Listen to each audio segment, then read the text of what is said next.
전산회계 1급 113의 기출문제 객관식 이론입니다. 자, 1번부터 보겠습니다. 자, 다음 중 회계의 기본 가정과 특징이 아닌 것은 이렇게 되어 있는데요. 우리가 회계의 기본 가정에는 기업 실체의 가정, 계속기업의 가정, 기간별 보고의 가정 세 가지가 있습니다. 기업 실체의 가정은 기업은 사람이 아니지만 하나의 실체로 가정해서 우리가 회계 처리를 하는 것이죠. 그래서 기업의 관점에서 경제적 활동에 대한 정보를 측정 보고하자라는 거예요. 기업을 하나의 실체로 보자라는 가정입니다. 계속 기업의 가정은 예상 가능한 기간 동안에 영업을 계속할 것이라고 가정한다. 자, 우리가 감가상각이라는 회계 처리를 하는 것도 이 기업이 예상할 수 있을 정도의 영업을 계속할 것이기 때문에 기기장치 등과 같은 자산을 취득했을 때 미래의 수익을 창출할 것이다라는 전제가 성립이 되는 것이죠. 만약에 다음 달에 이 기업이 청산할 거다라고 하면 우리가 자산으로 인식할 수가 없잖아요. 그죠? 그래서 감가상각 등을 할 수 있는 이유는 계속 기업의 가정을 전제로 하기 때문이다라고 보시면 돼요. 자, 그럼 기간별 보고의 가정은 우리가 회계 기간별로 최소한 1년을 초과하지 않는 범위 내에서 회계 기간별로 분할해서 우리가 회계 정보를 보고하자라는 가정입니다. 자, 하지만 답이 3번인데요. 자, 3번은 수익과 비용을 인식하는 시점에 현금의 유입과 유출될 때로 본다. 자, 수익과 비용을 인식하는 시점을 현금이 유입, 유출될 때로 본다. 이런 걸 우리는 이제 수익과 비용의 인식과 관련해서 현금주의라고 하는 거예요. 자, 현금주의다, 발생주의다라는 우리 내용은 회계의 기본 가정하고는 상관없어요. 회계의 기본 가정은 기업 실체의 가정, 계속 기업의 가정, 기간별 보고의 가정 이 세 가지를 말하는 거니까 지금 회계의 기본 가정과 특징이 아닌 것은 했을 때 3번이 되겠죠. 자, 우리가 회계에서 수익과 비용을 인식할 때, 기록할 때는 발생주의로 하게 됩니다. 현금의 유입과 유출이 없어도 그 거래가 발생된 시점에 수익과 비용을 인식하는 걸 발생주의라고 합니다.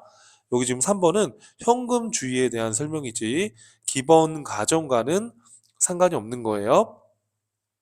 자, 2번을 볼게요. 자, 다음 중 상품 매출원가 계산 시 총 매입액에서 차감해야 될 항목은 무엇인가? 자, 우리가 상품 매출 원가를 계산할 때는요, 손익계산서의 구조를 보시면 우리가 매출액에서 매출원가 빼서 매출 총 이익을 구하는 거죠. 그럼 이때 매출액은 순매출액을 말해요. 이 매출원가를 구할 때는 기초상품에서 단기상품 순매입액을 더하고 기말상품 재고를 빼서 매출원가를 산정합니다. 자, 예를 들어서 여러분 예를 들어 볼게요. 자, 여러분 예를 들어서 우리가 순매입액이라는 거는 총 매입한 금액에서 매입한출 애누리를 빼고요. 매입 할인을 뺀 겁니다. 매입 한출은 물건을 샀다가 반품한 거예요. 매입 애누리는 값을 깎은 거고요. 매입 할인은 내가 대금을 조기에 지급해서 할인을 받는 거예요. 예를 들어서 내가 10만 원어치 외상으로 구입을 했는데 상품을 2만 원은 매입 한출하고 애누리 받았어요. 그럼 8만 원이잖아요. 내가 돈을 일찍 갚아서 만 원은 할인 받았어요. 그럼 나는 순 매입한 금액은 7만 원이죠. 이 7만 원이 여기 순 매입액이 들어가는 겁니다. 자, 기초에 3만 원이 있었다라고 가정하면 자, 기말에 남은 게 4만 원이다라고 하면 3만 원에서 7만 원 순 매입하고 10만 원의 상품이 있었는데 4만 원이 기말에 남았으니까 6만 원이 매출원가로 팔려 나간 거죠. 자, 이거를 내가 15만 원에 외상으로 팔았는데 매출 환입 및 애누리 판매자 입장에서 반품으로 돌려받고 값을 깎아주고 한 개에 3만 5천 원이면 자, 그리고 매입 매출 할인해 준 게 예를 들어서 5천 원이다라고 한다면요. 5천 원이다라고 하면 자, 그러면 얼마가 되겠어요, 여러분? 자, 5천 원이다라고 가정하게 되면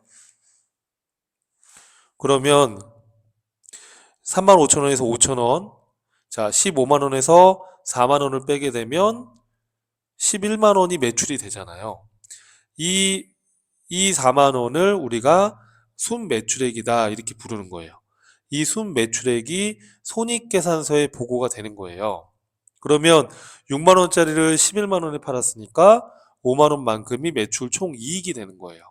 그래서 여기서 얘기하고자 하는 것은 우리가 손익계산서에 들어가는 매출액은 순매출액, 손익계산서의 매출원가를 구할 때에 이 매입액도 순매입액이 되는 거예요. 이해될까요, 여러분? 그래서 이렇게 노트에다가 한번 여러분들이 공식을 이렇게 한번 써보면 이해가 될 거라고 봐요. 자, 그래서 손익계산서에서 우리가 상품 매출원가를 구할 때 순매입액에서 차감이 되는 것들은 뭐예요? 매입한출, 매입해두리, 매입 할인을 뺀 금액이에요. 뺀 금액이 순매입액이 되는 거예요. 이해될까요? 자, 그런데 여러분 여기 보니까 운반비의 경우에는 취득원가에 포함해야 되는 거예요. 차감하는 게 아니라 운반비는 취득원가에 포함해야 되는 거니까 4번이 차감하는 항목이 아니라 이건 더하는 항목이죠.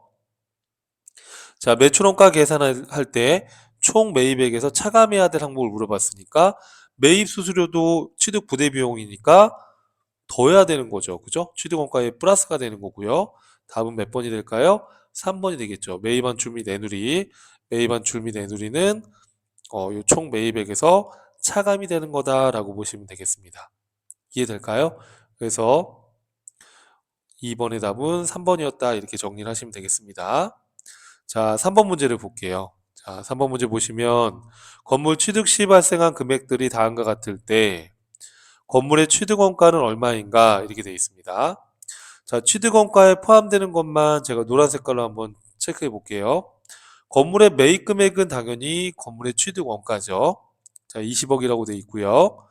건물 취득세, 건물 취득할 때 부담한 취득세, 이것도 취득을 위해서 들어간 거니까 당연히 취득원가에 포함을 합니다. 자, 여러분 관리비나 일반 간접원가 이런 것들은 취득을 위해서 들어간 게 아니니까 이거는 그냥 비용 처리를 하는 것이죠. 자본화 대상 차입원가 이것도 취득원가에 포함을 합니다. 자, 자본화 대상 차입원가라는 개념이 어떤 개념이냐면 예를 들어서 건물을 내가 100억에 취득을 하는데 70억은 내 돈 주고 샀고요. 30억은 차입을 했어요. 그러면 차입한 거에 따른 이자가 나가겠죠. 이자가 5억이라고 했을 때 이 건물을 100억에 산 걸로 볼 거냐. 자, 이 이자 5억 지급한 것도 이 건물 취득 때문에 지불한 거니까 이 이자 5억도 취득원가에 산입할 수 있도록 해놨어요. 그래서 이 이자를 이자 비용으로 처리를 하되 만약에 기업이 이 이자 5억 원을 취득원가로 하겠다라고 선택할 수 있게 해놨어요. 일반 기업회계 기준에서는. 그래서 이 이자 5억을 자본화 대상 차입원가라고 합니다.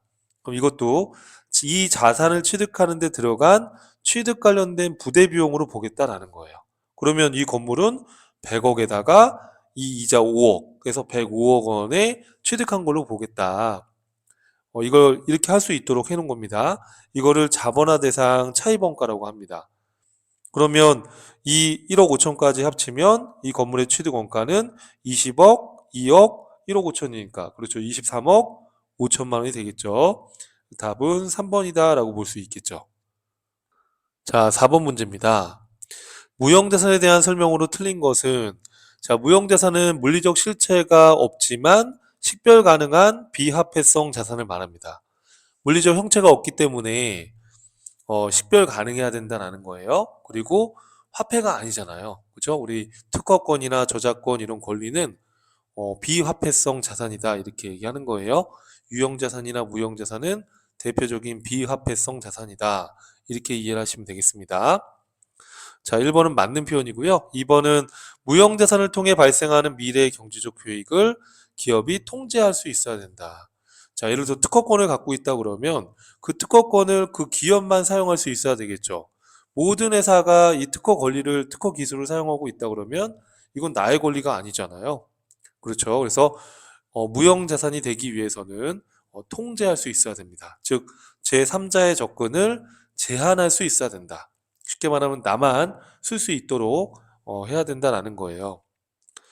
자, 그 다음에 세 번째, 무형자산은 자산의 정의를 충족하면서 다른 자산들과 분리하여 거래할 수 있거나 계약상 또는 법적 권리로부터 발생한다. 즉, 다른 자산들과 분리해서 거래할 수 있다. 이게 뭐냐면 식별 가능하다라는 얘기예요. 식별 가능해야 된다라는 얘기예요. 식별 가능. 그러니까 예를 들어 특허권을 갖고 있다 그러면 그 특허권을 따로 다른 회사한테 매각을 하거나 임대를 할 수 있어야 되는 거죠. 그렇죠. 그 다른 자산들과 분리해서 거래를 할 수 있고 또 계약상 법적 권리로부터 그 특허권이 발생이 되는 거죠. 그렇죠? 3번도 맞는 표현이죠. 일반 기업 회계 기준은 무형자산의 회계 처리와 관련하여 영업권을 포함한 무형자산의 내용 연수를 원칙적으로 몇 년을 초과할 수 없어요. 그렇죠. 우리가 20년을 초과할 수 없다 이렇게 규정이 되어 있죠. 그 답은 4번이 잘못된 표현입니다. 자, 5번으로 가볼게요. 자, 다음 중 재무제표에 해당하지 않는 것은 자, 우리 재무제표에는 뭐가 있죠, 여러분? 재무상태표, 손익계산서, 현금흐름표, 자본변동표, 주석 이 5가지를 재무제표라고 합니다. 시산표는 여러분 재무제표가 아닙니다. 시산표는 재무제표가 될 수 없어요. 답은 1번이죠. 일정 시점의 기업의 재무 상태를 나타낸 보고서 이게 뭐예요? 재무 상태표죠. 기업의 자본에 관하여 일정 기간 동안 변동의 흐름을 자본 변동의 흐름을 파악하기 위해서 작성하는 보고서 이게 뭐예요? 자본 변동표가 되는 거예요. 재무제표의 과목이나 금액에 기호를 붙여 해당 과목에 대한 추가 정보를 나타내는 별지. 그러니까 재무상태표에서 특정 계정에 대해서 뭐 주석 번호를 달아서 별지에다가 이 자산은 어떠한 것이다라고 설명을 추가로 달아주는 거예요. 이걸 주석이라고 해요. 주석도 재무제표에 해당이 됩니다. 5번의 답은 1번이 되겠죠. 그죠? 자, 6번입니다. 유동부채와 비유동부채의 분류가 적절하지 않은 것은 자, 유동부채는 1년 이내에 상환해야 되는 것들이잖아요. 단기차입금, 외상매입금, 미지급비용, 지급어음 다 유동부채에 해당이 됩니다. 비유동부채는 1년 이후에 상환하는 거잖아요. 사채, 장기차입금, 퇴직급여 충당부채, 비유동부채에 해당이 됩니다. 자, 유동성 장기부채는 유동부채에 해당이 돼요, 여러분. 유동성 장기부채는 우리가 언제 쓰는 거였습니까? 처음에는 장기차입금이었는데 단기 말에 1년 이내에 상환해야 될 시점이 왔다 그러면 그렇죠. 우리가 장기차입금을 차변으로 줄이고 대변의 유동성 장기부채 이렇게 회계 처리를 할 때 쓰는 거라 유동성 장기부채는 유동부채 개정 과목이에요. 이해하시겠죠, 여러분? 그래서 6번의 답은 2번이다. 이렇게 보시면 되겠습니다. 자, 7번으로 한번 넘어가 볼게요. 자, 다음의 자본 항목 중에 포괄 손익계산서에 영향을 미치는 항목은 무엇인가? 이렇게 돼 있어요. 자, 여러분, 자본 잉여금에 해당하는 것들은 손익계산서에 영향을 미치는 게 아니라 재무상태표에 표시가 되는 거예요. 여기서 보시면 주식 발행 초과금, 또 자기 주식 처분이익, 이거는 자본 잉여금 계정 과목이고요. 감자차손은 자본 조정 계정 과목입니다. 그럼 1, 2, 3번은 자본 계정 과목으로서 재무상태표에 영향을 미칩니다. 자, 그러면 포괄손익계산서에 영향을 미치는 것은 매도관한증권 평가이익은 포괄손익계산서에 영향을 미칩니다. 자, 여러분 이거 어떤 부분이냐면 자, 우리가 포괄손익계산서라고 하면요. 포괄손익계산서라고 하면 우리가 매출액에서 매출원가를 빼서 매출 총이익을 구하고 그리고 판매비와 관리비를 빼면 영업이익, 영업의 수익을 더하고 영업의 비용을 빼면 법인세 차감 전 순손익, 법인세 비용을 빼면 뭐가 돼요? 단기 순손익. 그러니까 단기 순이익이 나거나 단기 순손실이 나거나 그쵸? 예를 들어서 단기 순이익이 1,000원이다라고 하면은 단기 순이익에는 포함되지 않지만 우리가 기타 포괄손익이라는 게 있죠. 기타 포괄손익이라는 거는 장기 미실현된 손익들. 우리 예를 들어서 매도가능증권 평가이익이나 매도가능증권 평가손실 또는 재평가 잉여금 이런 것들이 기타 포괄손익에 해당이 돼요. 그러면 단기 순손익 바로 밑에다가 이렇게 미실현된 손익들, 기타 포괄 손익까지 플러스 마이너스해서 총 포괄 손익을 보고해 놓은 게 바로 포괄 손익계산서라고 하는 거예요. 그러니까 우리 일반적인 손익계산서의 단기 순손익에다가 미실현되는 이런 기타 포괄 손익 누계액 항목들 있잖아요. 단기에 추가로 증가된 기타 포괄 손익 누계액 항목들. 예, 그래서 매도 가능 증권 평가 손익이나 재평가 잉여금이나 등등등 이러한 기타 포괄 손익과 관련된 단기 발생분에 대한 것을 단기 순손익 밑에다가 표시를 해서 총 포괄 손익을 나타낸 손익계산서를 포괄 손익계산서라고 하는 거예요.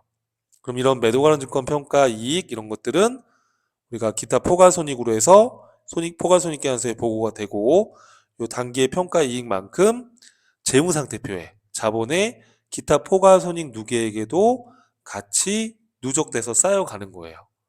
그래서 이런 걸 포괄손익계산서다 이렇게 부르는 겁니다. 그래서 당기순이익이 1,000원인데 매도 가능 주권 평가 이익이 예를 들어서 200원이 있다. 그러면 총 포괄손익은 1,200원 이렇게 해서 포괄손익계산서를 우리가 작성한다라는 거예요. 그래서 답은 4번이었습니다. 자, 8번에 빈칸 가로 A에 들어갈 금액으로 적당한 것은 이렇게 돼 있어요. 자, A에 들어갈 거는 여기 있네요.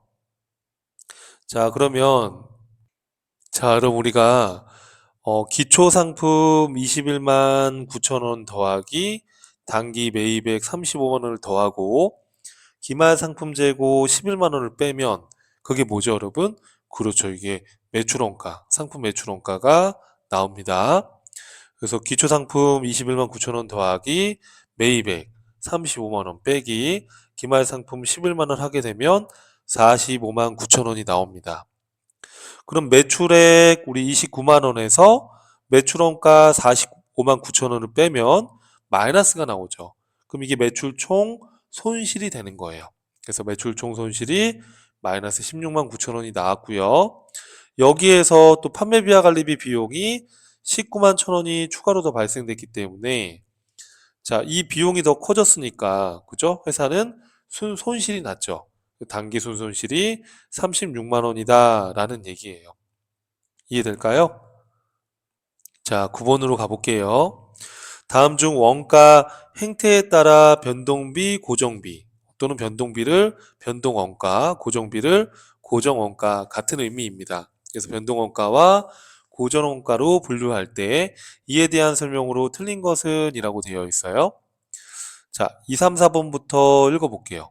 자, 고정비, 고정원가는 조업도가 증가하여도 총원가가 일정하죠. 그죠? 예를 들어서 공장의 재산세, 공장의 보험료 이런 고정비는 조업도가 늘어나도 일정하게 지출이 되니까 일정하게 나가니까 고정비라고 하는 겁니다. 자, 변동비 또는 변동원가 같은 의미입니다. 변동비는 조업도가 증가하여도 단위당 원가는 일정했었죠. 왜냐하면 조업도가 증가해도 총 변동비도 같이 증가하기 때문에 단위당 변동비는 일정하다라고 말씀드렸었죠. 자, 변동원가는 조업도가 증가할수록 총 원가도 증가한다. 맞죠? 우리가 변동비, 즉 변동원가는 조업도가 증가하면 증가할수록 같이 변동하는 거니까 같이 증가하는 거죠. 자, 답은 1번이었는데 왜 그럴까요, 여러분? 자, 고정비, 즉 고정원가는 조업도가 증가할수록 단위당 원가도 증가해요, 감소해요? 감소하잖아요. 그죠? 우리가 단위당 고정비 같은 경우에 이렇게 반비례적으로 감소했었죠. 그죠? 기억나시죠? 그래서 9번의 답은 1번이었다라는 거예요. 자, 10번에 보조 부분 원가, 즉 보조 부문비, 즉 보조 부문에 짓게 된 제조 간접비를 배부하는 방법 중 옳지 않은 것은 상호 배부법은 보조 부문 상호 간의 유형수수 관계를 완전히 반영하는 거 맞죠? 그죠? 단계 배부법은 보조 부문 상호 간의 유형수수 관계를 일부만 고려하는 거죠. 순서를 정해서. 옳지 않은 건 벌써 2번이다 라고 알 수 있죠. 그죠? 자, 그래서 3번과 4번은 맞는 표현이죠. 자, 한번 나머지도 읽어보면 직접 배부법은 보조 부문 상호 간의 요역수수 관계를 전혀 고려하지 않는 방법이니까 맞죠. 상호, 단계, 직접 어떠한 방법을 사용하더라도 보조 부문에 짓게 된 제조간접비의 총 금액은 모두 다 제조 부분에 배부가 되는 거죠. 그죠? 이해되시죠? 이것도 맞는 표현이니까 여기서 옳지 않은 것은 2번이다. 단계 배우법은 보조 부분간 용역수수를 일부만 고려하고 순서에 따라서 제조 부분에 배부되는 그 제조 부분별 금액이 달라질 수가 있다. 이렇게 말씀드렸었죠? 그래서 10번의 답은 2번이었고요. 자, 11번으로 한번 가볼게요. 자, 다음 자료에 의한 단기 총 제조 원가는 얼마인가? 단 노무 원가는 발생 주에 따라 계산한다. 이렇게 되어 있습니다. 자, 여러분 11번은 우리가 단기 총 제조 원가라는 것은 직접 재료비, 직접 노무비, 제조 간접비를 다 더해서 단기 총 제조 원가라고 합니다. 그렇죠? 그럼 직접 재료비라는 거는 우리가 기초 원재료에다가 단기 원재료 매입액 더하고 기말 원재료 재고액을 뺀 게 올해 투입된 재료비예요. 맞죠? 그러면 지금 여기 보면 기초 원재료가 30만 원이라고 되어 있고요. 단기 원재료 매입액이 130이라고 되어 있으시죠? 그러면 기말의 원재료 재고가 45만 원이니까 30에서 130 더하면 160이죠. 45만 원 빼면 115만 원이 직접 재료비, 직접 재료 원가가 되는 거예요. 자, 제조 간접비 또는 제조 간접 원가라고도 하죠. 여기 70만 원이라고 되어 있으니까 여기 70입니다. 그럼 우리는 직접 노무 원가, 즉 직접 노무비만 구하면 되는데 여기 지금 위에 녹색깔로 제가 밑줄 쳐놓은 거 보시면 자, 발생주의에 따라서 한다라는 말이 무슨 얘기냐면 회계는 노무원가뿐만 아니라 발생주의에 따라서 우리가 집계를 하고 기록을 하는 거죠. 발생주의라는 거는 단기에 지급한 게 35만 원인데 지금 전기 미지급 금액이 15만 원이 있다라고 돼 있는 것은 그러니까 전기에 지금 임금을 미지급한 게 15만 원이 있는데 단기에 지금 지급한 게 35만 원이면 전기에 지급하지 못한 거부터 먼저 줬을 거예요. 그럼 지금 단기에 현금으로 지급한 금액이 직접 노무비가 아니고요. 이 직접 노무비는 단기에 발생된 게 단기의 노무비예요. 그러면 단기의 임금 지급액 35만 원을 지급을 했는데 이렇게 지급을 했는데 이 지급한 35만 원 안에는 전기에 미지급한 임금 15만 원도 들어가 있는 거예요. 이해돼요, 여러분? 그럼 이건 전기에 발생된 거를 단기에 지급한 거니까 이 전기 미지급액 임금액은 이 지급한 금액에서 빼야지 단기 것만 계산이 될 거 아닙니까? 자, 그리고 현금으로 나가지 않았다 하더라도 단기에 미지급한 임금액이 있다면 이건 단기에 발생된 거기 때문에 여기 단기 지급 임금액에 포함되어 있지 않지만 단기에 발생된 거는 단기에 포함이 돼야 되는 거예요. 미지급했다 하더라도 그게 발생주의예요. 그 금액이 25만 원이랍니다. 자, 그러면 발생주의에 의한 직접 노무 원가, 즉 직접 노무비는 얼마가 되겠어요? 35만 원에서 15만 원을 빼면 20만 원인데 자, 여기다 25만 원을 더하면 얼마가 되겠습니까? 45만 원이 직접 노무 원가, 직접 노무비에 발생된 금액이다라는 거예요. 자, 그럼 계산해 보시면은 자, 얼마가 되겠습니까? 여러분. 단기 총 제조 원가는 얼마가 될까요? 자, 단기 총 제조 원가 직접 재료비 150만 원, 115만 원, 그리고 직접 농업비 45만 원, 제조간접비 70만 원이다라는 거예요. 이해될까요? 115만 원에 더하기 45만 원 더하기 70만 원 하게 되면 단기 총 제조 원가는 230만 원이 되는 거예요. 이렇게요. 자, 그럼 답은 몇 번이 되는 거죠, 여러분? 2번이다라는 걸 알 수 있죠. 자, 이렇게 해서 여러분 연습을 해주시는 겁니다. 자, 12번 문제 보겠습니다. 다음 중 종합원가 계산에 대한 설명으로 옳지 않은 것은 이렇게 돼 있어요. 자, 소품종 대량 생산하는 업종에 적합하다. 맞죠? 자, 공정 과정에서 발생하는 공손 중에 공손이란 건 불합격품을 말하는 겁니다. 자, 정상적인 공손은 제품의 원가에 가산한다. 맞는 표현이죠. 어쩔 수 없이 발생하는 정상 공손에 대한 원가는 제품 원가에 반영합니다. 자, 그 다음에 보시면 평균법. 우리가 종합원가 계산할 때 평균법을 적용할 때에는 기초 물량도 단기에 착수한 걸로 가정한다. 맞죠? 3번도 맞는 표현이죠. 제조 원가 중에, 자, 우리 제조 원가라는 건 이 단기 총제조 원가를 말하는 거예요. 직접 재료비, 직접 농업비, 제조 간접비, 제조 간접비를 제조 간접 원가라고도 한다고 했죠. 제조 간접 원가는 실제 조업도의 예정 배부율을 반영하여 계산한다. 이렇게 돼 있어요, 여러분. 자, 실제 조업도의 예정 배부율을 반영하여 계산한다. 자, 이거는 우리가 예정 배부액이지.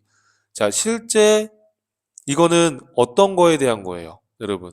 실제 조업도의 예정 배부율 이거는 개별 원가 계산에서 했던 얘기잖아요. 종합 원가 계산하고 상관이 없죠. 지금은 종합 원가 계산에 대한 설명으로 옳지 않는 걸 찾는 건데 우리가 제조간접비라는 것 자체가 개별 원가 계산 얘기하는 거잖아요. 그렇죠? 그래서 12번에 종합 원가 계산에 대한 설명으로 옳지 않은 것은 4번입니다. 4번 제조간접비에 대한 것은 개별 원가 계산에 대한 이야기다. 그렇게 정리를 하시면 됩니다. 자, 13번 볼게요.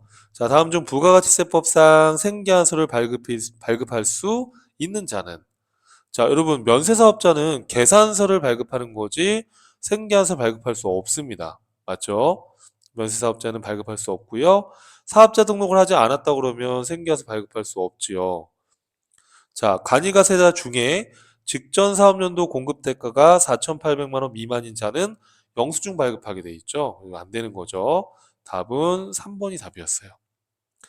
자, 요 13번 문제 하나 기억해 주세요. 간이가세자 중에 직전 연도 공급 대가가 4,800만 원 미만인 경우에는 영수증을 발급하는 거예요. 생계가서 발급하지 않고 4,800만 원이 넘어갔다. 그런 경우에는 생계가서를 발급합니다. 간이가세자도. 그런데 직전 사업연도의 공급 대가가 4,800만 원에 미달한다. 그럼 그때는 생계가서 발행할 수 없다는 거. 그래서 13번의 답은 3번이다. 이렇게 정리를 하시고요. 사업자 등록을 한 일반 가세자가 발행하는 거죠. 일반적으로. 자, 14번입니다. 부가가치세법상 대손 사유에 해당하지 않는 것은 이렇게 돼 있어요. 자, 여러분, 우리가 대손세 공제 제도라는 게 있어요. 부가가치세법상. 이게 뭐냐면 사업자가 물건을 공급하는 공급자가 상대방한테 물건을 외상으로 판매를 하고 우선은 이 공급자는 자기 돈으로 부가가치세 매출세액을 신고 납부합니다. 근데 아직 외상 매출금을 못 받았죠. 근데 이 공급자는 자기 돈으로 부가세를 냈어요. 그런데 이 상대방이 나중에 파산을 했다든지 또는 부도 발생일로부터 6개월이 경과됐다든지 이런 대손 사유에 해당이 되면 이 공급자는 과거에 납부한 매출세액을 이번에 매출세액 신고 납부할 때 차감할 수가 있어요. 이걸 대손세액 공제라고 합니다. 다만 이렇게 대손이 확정돼서 대손세액 공제를 받고 난 후에 차후에 상대방 공급받는 자한테 대손세액 공제 받은 그 매출세액을 돌려받으면 회수를 하면 다시 매출세액에 가산해서 또 내야 될 수도 있습니다. 자, 그럼 지금 우리가 하고자 하는 말은 자, 이렇게 공급자의 입장에서 대손이 확정된 사유에 해당이 되면 이렇게 대손세액 공제를 받을 수 있다. 그 대손세액 공제를 받는 사유에 해당하지 않는 걸 물어본 거예요. 자, 그럼 여기 보시면 소멸시효가 완성됐다라고 하면 대손세액 공제를 받을 수 있어요, 여러분. 이 상대방한테 받을 채권이 있는데 이게 소멸시효가 끝났다. 소멸시효라는 거는 내가 채권을 받을 수 있는 권리를 행사할 수 있는 기간인데 그 권리 행사를 안 해서 그 권리가 소멸돼 버린 거예요. 그러면 이거는 회수할 수 없겠죠. 이렇게 소멸시효가 완성되면 이렇게 대손세액 공제를 받을 수 있어요. 자, 그 다음에 3번에 채무자. 채무자라는 건 요 공급받는 자예요. 이 채무자가 파산이나 강제 집행을 당했다든지 형해 집행을 당했다든지 사업의 폐지나 사망, 실종이나 행방불명 이 공급받는 자가 이렇게 어려운 상황에 처한 거잖아요. 그러면 이 매출세액을 이 공급받는 자한테 이 공급자가 회수를 하기가 어렵겠죠. 그래서 이런 경우에도 인정을 하고 있어요. 자, 그리고 부도 발생하고 나서 6개월 동안 이 공급자가 회수하려는 노력을 했는데 이 공급받는 자가 부도가 난 거예요. 근데 부도 발생일로부터 6개월이 지난 외상 매출금. 이 외상 매출금은 이 공급자가 중소기업이어야 돼요. 자, 그리고 부도 발생일 이전에 부도가 나지 않을 거라고 생각하고 판매해가지고 받을 외상 매출금이어야 돼요. 이런 요건을 충족하게 되면 6개월 이상 못 받은 외상 매출금 대금에 그 부가가치세 매출세액이 들어가 있다면 그걸 대손세액 공제를 받을 수 있습니다. 자, 그래서 지금 1번과 3번과 4번은 대손세액 공제를 받을 수 있는 사유에 해당이 됩니다. 자, 2번은 특수관계인과의 거래로 인해서 발생한 외상매출금은 이건 특수관계가 있는 외상매출금이잖아요. 얼마든지 짜고서 이 외상매출금을 기록할 수도 있단 말이에요. 특수관계가 있기 때문에. 그래서 특수관계자한테 받을 외상매출금은 대손세액 공제 받을 수 없습니다. 아시겠죠, 여러분? 자, 그래서 답이 2번이었습니다. 자, 이 14번 같은 경우에는 전산 세무 2급에서 나올 만한 내용이 아닌가 싶습니다. 그래서 14번은 많이 어려우셨을 텐데 이런 게 있다라는 거 정도 보고 넘어가셔도 될 것 같습니다. 자, 15번입니다. 자, 부가가치세법상 공급 시기로 옳지 않은 것은 자, 우리 폐업 시 잔존 제한은 폐업하는 때 맞죠? 내국 물품을 외국으로 수출하는 경우에는 언제 여러분? 선적일입니다. 수출 제한의 선적일. 무인 판매기로 판매했다 그러면 언제 여러분? 현금을 인취하는 때예요. 물건을 인도하는 때가 아니라 그 자판기 사장님이 그 자판기 돈통에서 돈을 꺼내가는 그때를 공급 시기로 봐서 과세한다라고 했었죠. 자, 무인 판매기. 그다음 위탁 판매의 경우에는 위탁자가 판매를 위탁한 때가 아니고요. 자, 요거는 자, 그럼 우리가 위탁 판매라는 것은 위탁자가 판매를 의뢰한 위탁자가 수탁자한테 물건을 보내줘요. 그걸 위탁품 또는 적송품이라고 해요. 그럼 이 수탁자가 이 위탁품, 이 물건을 소비자한테 판매했을 때 이때 위탁자의 우리가 매출을 인식하고 이때를 공급 시기로 봐요. 이해될까요? 그러면 위탁자가 수탁자한테 판매를 위탁한 때 위탁자의 매출이 아니죠. 이거는 그냥 이 위탁품 또는 적송품을 수탁자한테 그냥 보내준 거예요. 물건을 판매한 게 아니라. 그래서 이 4번이 옳지 않다라는 거예요. 이해되시죠, 여러분? 자, 이렇게 해서 객관식 15문제를 풀어봤습니다. 다음 수업에서 뵙겠습니다.